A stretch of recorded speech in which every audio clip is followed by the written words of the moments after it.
Hello friends, welcome to my YouTube channel. दोस्तों कैसे हैं आप सभी? आशा करते हैं दोस्तों आप सभी अच्छे होंगे।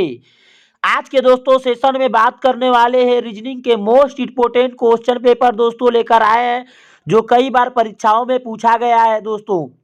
तो चलिए दोस्तों वीडियो को स्टार्ट करते हैं। वीडियो को स्टार्ट करने से पहले आपसे एक छोटा सा रिक्वेस्ट करते हैं दोस्तों, अगर आप चैनल पर नए हैं तो चैनल को सब्सक्राइब कर लीजिएगा। लेटेस्ट वीडियो देखने के लिए ऑल पर क्लिक कर लीजिएगा दोस्तों। चलिए आज का क्वेश्चन कुछ इस प्रकार से रहा। पहला क्वेश्चन दोस्तों, एक चींटी 3 मीटर चलती है और फिर वह 4 मीटर ऊंचे एक वृक्ष पर चढ़ती है। देखिए दोस्तों, एक मान लीजिए यहाँ पर एक चींटी है दोस्तों, ये चींटी 3 मीटर तक आके गई, यानी 3 मीटर तक दोस्तों आगे गई। फिर यहाँ पर मान लीजिए एक वृक्ष है और इस वृक्ष पर दोस्तों कितने मीटर चली गई ऊपर, यानी 4 मीटर चली गई दोस्तों। ठीक है, उम्मीद करते हैं दोस्तों आप लोग यहां तक बात समझ रहे होंगे। तो वह अपने मूल स्थान से वह कितनी दूरी पर है, यानी यहां से पूछ रहा है दोस्तों। ये मूल स्थान यहां पर होगा, यानी ए बिंदु पर। ए बिंदु से चलना प्रारंभ की, बी तक आई, बी पर दोस्तों पेड़ है, पेड़ पर 4 मीटर चढ़ गई। 4 मीटर चढ़ने के बाद दोस्तों चींटी जो है वो पूछ रहा है कि अपने मूल बिंदु, यानी अपने मूल बिंदु से वह कितनी दूरी पर है। तो जब दोस्तों ऐसा क्वेश्चन होता है तो करते क्या है, इसको आप मिला लेते हैं, यानी ये हो जाता है दोस्तों क्या 3 है, तो आप लिख। तो दोस्तों ऐसा क्वेश्चन जब भी आता है तो बहुत सारे स्टूडेंट हैं गलत कर देते हैं दोस्तों, क्योंकि वो समझ लेते हैं चींटी का दूरी पूछ रहा है कि चींटी कितनी दूरी चली। तो 3 मीटर और 4 मीटर को क्या करते हैं, वो लोग जोड़ देते हैं और ऑप्शन मार देंगे दोस्तों गलत। जो 7 मार देंगे, 4 3 को जोड़ देंगे तो 7 हो जाएगा, 7 मीटर पर मार देंगे जो होगा दोस्तों गलत। इसलिए इस क्वेश्चन को बढ़िया से समझने का आप प्रयास कीजिएगा दोस्तों। यानी जब भी ऐसा क्वेश्चन होता है तो करते क्या है दोस्तों, जो दिया है 3 मीटर चींटी को तो 3 मीटर को लिख लेंगे, यानी जो दिया है 3 मीटर तो 3 का स्क्वायर कर लेंगे दोस्तों। फिर जो वृक्ष पर चढ़ रही है 4 मीटर तो 4 का स्क्वायर कर लेंगे, और ये अंडर रूट में होगा दोस्तों, यानी करड़ी में कर लेंगे।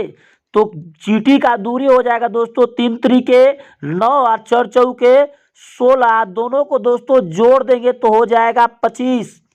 और 25 का दोस्तों क्या होता है, वर्गमूल निकालिएगा तो 5 मीटर, यानी यहां से यहाँ के जो बीच की दूरी होगी दोस्तों कितनी हो जाएगी, 5 मीटर, यानी मूल बिंदु से 5 मीटर की दूरी पर वो चींटी क्या है दोस्तों स्थित है। ठीक है, उम्मीद करते हैं आप लोग मेरी बात को समझ रहे होंगे दोस्तों। तो आपका आंसर कौन सा हो जाएगा दोस्तों, A is the right answer, 5 metre. उम्मीद करते हैं आप लोग पहले क्वेश्चन को समझ लिए होंगे। फिर से एक बात समझ लीजिए दोस्तों, ए बिंदु से 3 मीटर की दूरी पर एक चींटी बी पर आई, बी पर दोस्तों वृक्ष है और ये वृक्ष पर 4 मीटर तक दोस्तों क्या हुई, चढ़ गई ऊपर। तो 4 और 3 को जोड़िएगा नहीं दोस्तों, करते क्या है, बस 3 का स्क्वायर कर लीजिएगा, और 4 दिया है वृक्ष पर तो 4 का स्क्वायर। तो 3 का स्क्वायर किया तो 3 3 के 9, 4 चौक 16, दोनों को जोड़ दीजिएगा तो 25 हो जाएगा, और 25 का दोस्तों वर्गमूल निकालिएगा तो 5, यानी 5 मीटर टोटल हो जाएगा। तो आपका आंसर कौन सा हो जाएगा दोस्तों, A is the right answer, 5 metre. उम्मीद करते हैं आप लोग मेरी बात को समझ रहे होंगे। क्वेश्चन नंबर दोस्तों 2, क्वेश्चन नंबर 2 दोस्तों, नीचे दिए गए श्रृंखलाओं में प्रश्न चिन्ह के स्थान पर कौन सी संख्या होगी, यानी यहां पर दोस्तों पूछ रहा है कि कौन सी संख्या होगी। तो देखिए दोस्तों यहां पर 3 है और यहां पर 5 है। अगर दोस्तों हम ये दोनों में जोड़ भी देते हैं तो अगला संख्या नहीं मिल रहा है।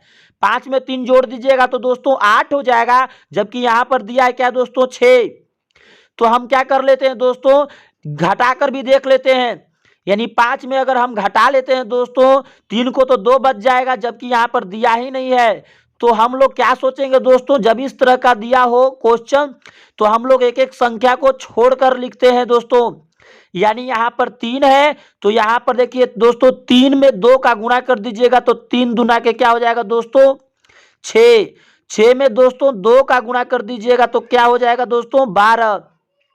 12 में दोस्तों 2 का गुणा कर दीजिएगा तो क्या हो जाएगा दोस्तों 12 दूना के 24, यानी अगला संख्या मिल रहा है। उसी प्रकार से दोस्तों इसमें क्या कर लेंगे, 5 है तो 5 में दोस्तों 7 अगर जोड़ देते हैं तो 7 5 12, 12 हो जाएगा। 12 में दोस्तों फिर 7 जोड़ देंगे तो क्या हो जाएगा यहाँ पर 19, और 19 में फिर दोस्तों अगर 7 जोड़ देते हैं तो क्या हो जाएगा 26 हो जाएगा, नहीं लास्ट वाला के मान के बराबर हो जाएगा।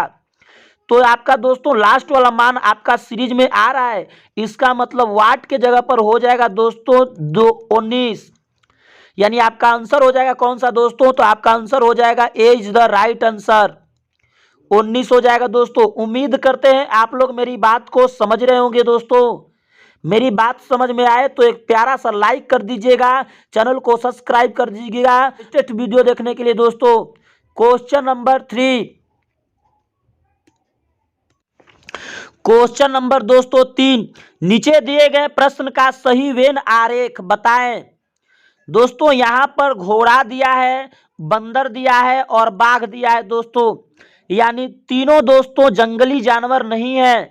घोड़ा पालतू जानवर है, बंदर भी दोस्तों जंगली जानवर है लेकिन इसे पाला भी जा सकता है, बाघ दोस्तों जंगली जानवर है, यानी तीनों में कोई रिलेशन नहीं हो रहा है दोस्तों, ना तीनों एक दूसरे का पिता है न पुत्र है। यानी जब ऐसा रिलेशन में न होता है दोस्तों, तो घोड़ा है तो पहले आप घोड़ा को बना लीजिए, बंदर है दोस्तों तो पहले आप बंदर को भी बना लीजिए, बाघ है दोस्तों तो बाघ को बना लीजिए। आप देखिए दोस्तों तीनों अलग अलग प्रजाति के जीव है, यानी आपका ऑप्शन कौन सा मिल रहा है दोस्तों, तो बी मिल रहा है, B is the right answer दोस्तों, तीनों अलग अलग है। उम्मीद करते हैं आप लोग मेरी बात को समझ रहे होंगे।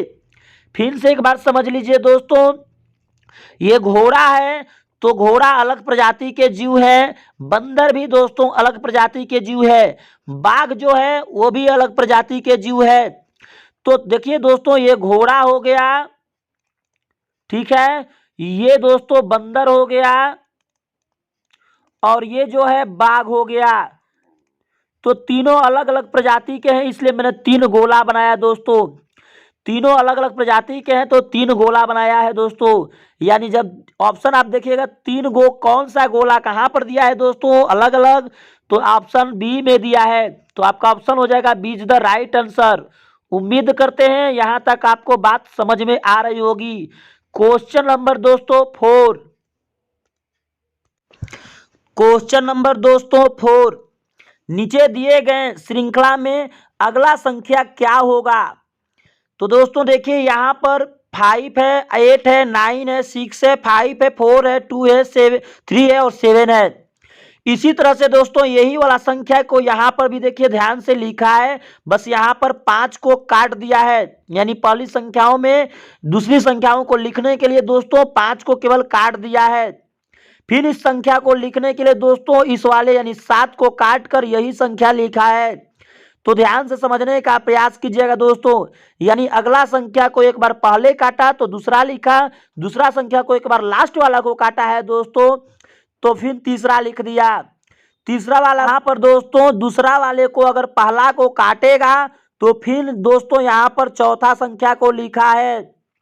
अगर चौथा संख्या के दोस्तों फिर लास्ट वाला कटेगा तो क्या लिखेगा, 9 है तो 9, 6 है तो 6, 5 है तो 5, यानी 5 है तो 5, 4 है तो 4, 2 है तो 2।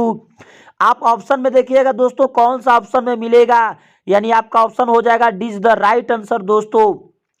यानी फिर से एक बात समझ लीजिए दोस्तों, 5 को काटा है तो दूसरा संख्या दूसरा वाला लिख दिया है, दूसरे पद को लिखा, फिर दोस्तों 7 को काटा तो तीसरे को लिखा, 7 के तीसरे वाले पद को पहले को काटा तो चौथे वाले को लिखा और चौथे वाले को लास्ट वाला पद दोस्तों कटा तो फिर ये वाला आया 96, 54, 2। तो आपका ऑप्शन कौन सा हो जाएगा दोस्तों, D is the right answer. उम्मीद करते हैं आप लोग मेरी बात को समझ रहे होंगे दोस्तों। क्वेश्चन नंबर 5 मोस्ट इंपोर्टेंट होगा। क्वेश्चन नंबर दोस्तों 5, यदि 30 जनवरी 2013 को गुरुवार रहा हो तो 2 मार्च 2013 को कौन सा दिन था। तो देखिए दोस्तों जनवरी को 30 पूछ रहा है, यानी 30 जनवरी को, तो जनवरी का दोस्तों महीना कितना का होता है, तो 31 का होता है। 31 में दोस्तों 30 को घटा लीजिएगा तो कितने दिन मिलेगा? एक दिन। कितने दिन मिला दोस्तों? एक दिन मिला। और उस दिन कौन सा दिन था दोस्तों? तो गुरुवार। तो आपको पहले ये पता करना होगा दोस्तों कि दोनों का सन समान है। देखिए 2013 दोनों में दिया है दोस्तों, तो पहले आपको पता करना होगा कि 2013 लीप वर्ष है कि नहीं। तो इसमें 4 का अगर पूरा पूरा भागा लग जाता है तो लीप वर्ष होता है। तो ये दोस्तों 13 में भागा नहीं लग पाता है, इसलिए यह लीप वर्ष नहीं है। इसलिए 2012, 2012, 2016, 2008, 2004 ये लीप वर्ष होगा दोस्तों।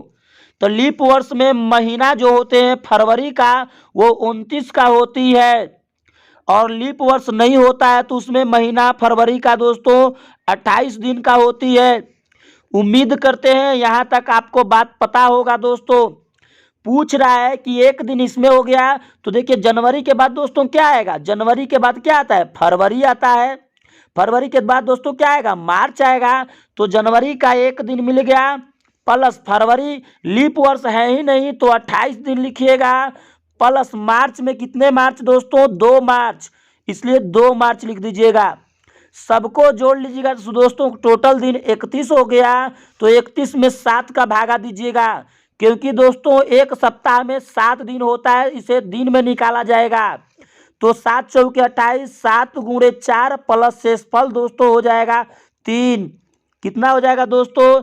शेषफल हो जाएगा 3, यानी 7 चौके 28 प्लस 3, शेषफल 3 हो जाएगा। तो दोस्तों ध्यान में रखिएगा कि गुरुवार है दिया, तो गुरुवार, गुरुवार के बाद दोस्तों यानी बृहस्पतिवार, बृहस्पतिवार के बाद दोस्तों 3 को बढ़ा लीजिएगा। तो गुरुवार के बाद दोस्तों क्या आएगा? शुक्रवार। क्या आएगा? शुक्रवार। ठीक है दोस्तों। शुक्रवार के बाद क्या आएगा दोस्तों? शनिवार। क्या आ जाएगा? शनिवार। और शनिवार के बाद दोस्तों आएगा रविवार। कितने बार बढ़ाना है दोस्तों? 3 बार। देखिए यहाँ पर गुरुवार है तो गुरुवार के बाद दोस्तों क्या बढ़ाया? शुक्रवार। शुक्रवार के बाद हो जाएगा दोस्तों शनिवार, और शनिवार के बाद हो जाएगा दोस्तों क्या? रविवार। तो आपका ऑप्शन कौन सा होगा दोस्तों? D is the right answer. उम्मीद करते हैं दोस्तों आप लोग मेरी बात को समझ रहे होंगे। मेरी बात समझ में आए दोस्तों तो एक प्यारा सा लाइक कीजिए, चैनल को सब्सक्राइब कर लीजिए। मिलते हैं दोस्तों नेक्स्ट वीडियो में। जय हिंद।